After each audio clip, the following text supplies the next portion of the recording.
we all know, you know, sometimes aggravates me, but yeah, and, you know, having dinner at home, sitting down, having a conversation about how was your day, how was your week. You know, if they're having trouble in school, having the trust that they'll come to you and talk to you. You know, if somebody's picking on them or whatever it may be, you know, it's just and talking to them about life decisions, like what you do here is going to affect you down the road. So nurture. I say, me personally, I say nurture is better than nature. But if you don't nurture them, then nature will teach them. Wrong, right, or different, they're going to learn. Yeah. And they're Vicarious going learning is real. And whether it's nature or nurture, they're going to become a product of their environment. And then that's a term that people like to use, but it's very true. You know, nature versus nurture, you're going to be a product of your environment. Plain and simple. Could you talk a little bit about the sheep and the, what was it, dog? Did you read it? I brushed up on it a little bit, but I think you'll say it like a lot 10 better. pages. You'll still say it much better than me. The highlights of it. What is the name of it? Oh my God. You would say, I forgot the name of it. Is it sheep? Let me look it up. Sheepdog. Basically, sheepdog. There you go. So, it was a short story that was written by a retired lieutenant colonel talking about veterans, basically, and how after the Vietnam War, well, this is how I took it. Basically, after the Vietnam War, you needed these veterans, these soldiers, these sheepdogs to go out and protect the sheep. So they went out and protect the sheep against the wolves, right? Well, once with the wolves to go away, you don't need the sheepdogs, right? Because the sheep can just go around and do what they want. Right. So you don't need the sheepdog, so you kind of push the sheepdog to the side. Whatever problems they have or whatever they've, happened from battling the wolves, whatever, you don't care about them, So the sheep are fine until you need the sheepdogs again. Then we need the sheepdogs, we need this and that, and now you need us. But, they just cash you to the side. Yeah. And that happens. I think that happens a lot with veterans, because a lot of veterans, they like being those sheepdogs. They like being that person to protect their country and go and stand and fight. And, and like you said before, not everybody shoots guns and does this and that. There's, we have all different jobs in the military, but we all face, different scenarios, different situations. So I do think we get cast to the side, with certain things and cast type and this and that, and we're all angry and we're all bitter and, and we're mean people and we yell and scream and curse and drink beer and blah, blah, blah. That's not really true, Yeah. Yeah. But you don't like that though. You like it when September 11th happened and we go and invade Afghanistan and do this and that. You're all for it, but 15 years later, when we're still fighting the good fight, it's not as prevalent as it was 15 years ago. Or when we went in 2003 and invaded Iraq to get Saddam Hussein, everybody's all for it. Yeah, rah, rah, rah. But now it's just like, whatever. And then you leave the military, and who cares? Like, So what did you do for the last 20 years? Well, I was in the military. Well, what did you do? Oh, I did logistics, this, and this, and this. Well, what else did you do? I joined when I was 18, and people don't really care, and then the government's like, they got all these incentives to give people jobs, but these are jobs that, are paying minimum wage, and the average soldier makes more than minimum wage. Once you've been in for a career, you make a decent amount, you make a good living, and then you want me to get out after 20 years and make minimum wage at Lowe's, like, is that really helping me? And then you give us a VA system.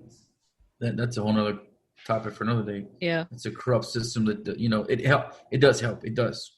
But there's a lot of problems with that system. So, they kind of like just cast us to the side, and it is what it is. Until they need us again.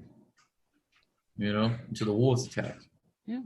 Because nobody really, to be honest with you, nobody really cares about, well, I say nobody. Yeah. You say nobody don't care about. the majority of people don't care about veterans until they need veterans. Mm-hmm. Does that make sense? That makes sense. Do you think that the holidays to commemorate, so like Memorial Day, Veterans Day, 4th of July, do you think that that's when people start to care? Like, do you feel any type of way about that where it's No. like, oh, okay, you celebrate us on this one day and then you don't need us? Well, so Memorial Day is for people that passed, Mm-hmm. people that died, protecting our country. Well, Yeah. protecting. Yeah, that's fine. I mean, I celebrate them, and think about that. And Veterans Day, I think to me personally, the only one that's really celebrated is Veterans Day. I think that's really because it's tangible. You really can't, Memorial Day. I think everybody just kind of looks not say that they. I shouldn't say everybody. Mm-hmm. Majority of the people look at Memorial Day as a 4-day weekend or day off, holiday. Same thing with 4th of July. I think Veterans Day is really celebrated because it's tangible. You can see the veterans. They can come out, they can do a parade, they can do X, Y, and Z. So you can see what you're actually celebrating. Where if you can't really see what you're celebrating, then you kind of lose the point of it. Do you believe that sheep can turn into sheepdogs? And to delineate, right, sheep are, they don't necessarily have a capacity for violence. They're healthy. They're the productive citizen. The wolf, they're the violent members of society, and they don't have empathy for other citizens. And then the sheepdog, they have the capacity for violence. However, it's like they more so have a choice in where they direct that violence, and it's normally in protection of the sheep. Mm-hmm. It's in protection of those who don't have capacity for violence. I just wanted to delineate that for the audience. So can sheep become sheepdog? Do you think?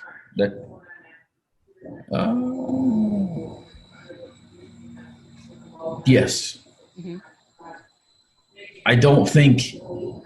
I think some people are born that way. They just have that ability to protect. Mm-hmm. It can be learned. Not everybody has it. I mean, not every veteran has it. Every person in the military, has that want to go out there and do what we do. They do it because it's a job, not because it's or they do it because it's a job.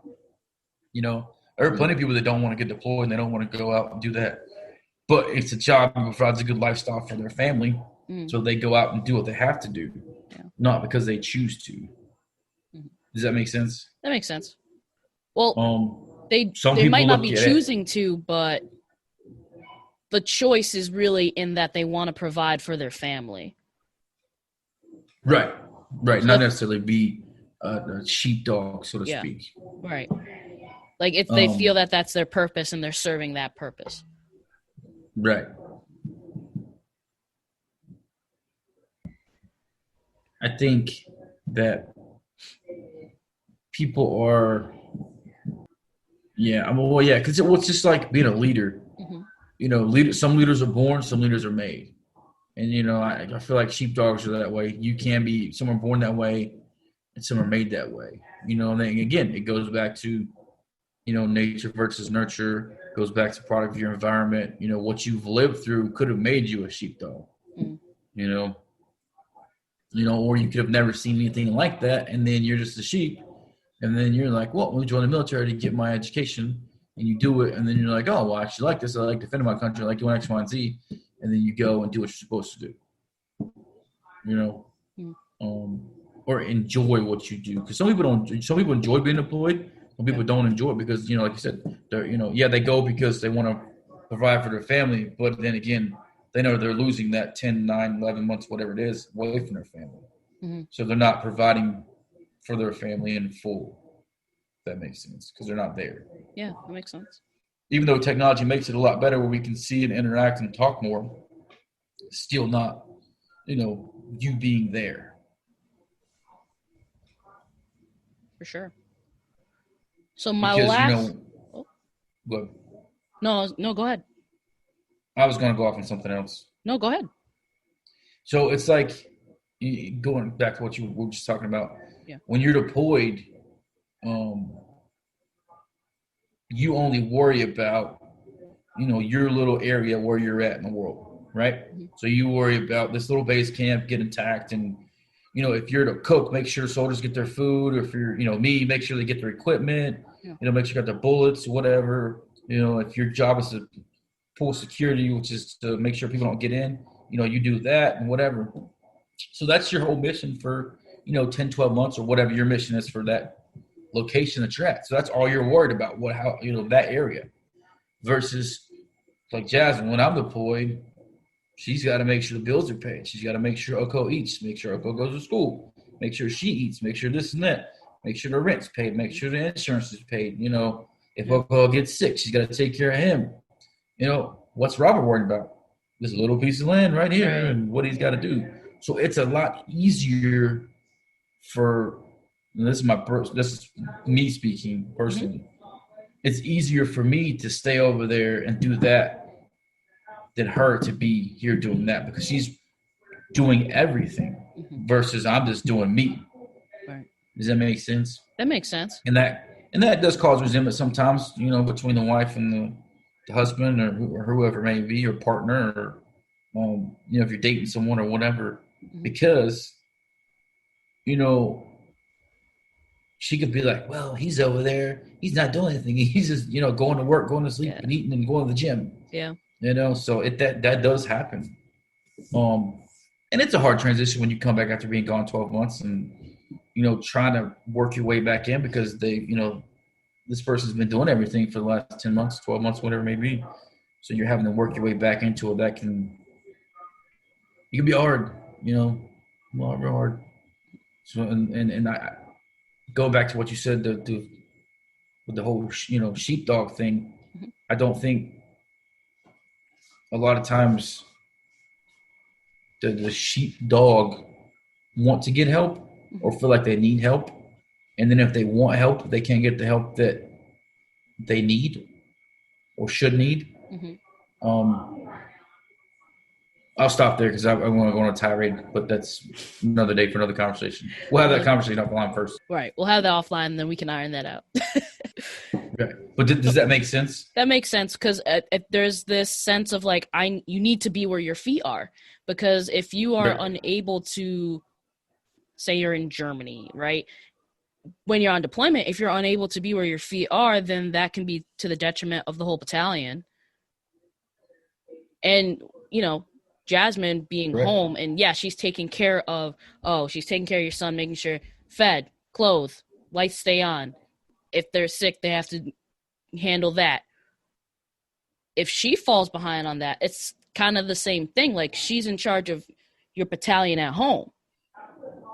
So she needs to be where her feet are. So it's not that she's not thinking about you or missing you, but it's like, if she lets herself, and this is me speaking for her, and obviously she can correct me on that, but if she lets herself get stuck thinking about what you're doing or lack thereof or not doing, it will be detrimental to what needs to happen here.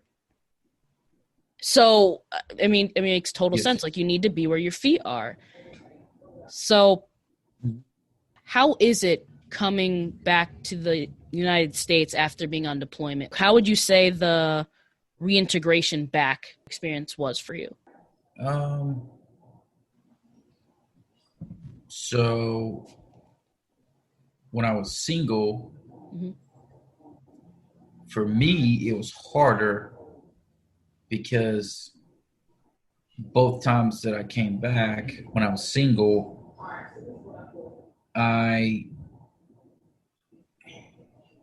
it's going to sound weird, but I had nobody to come home to, even though I had a family, but they weren't there, so I came back to an empty barracks room that I had to reset up and this and that, blah, blah, blah, and then we had to get reintegrated for, I can't remember if it was a week or 10 days, and then we were allowed to go home on leave.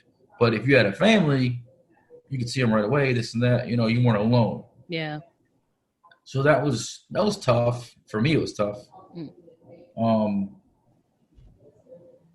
Now being married, coming home. It was good, but it's still tough. Mhm.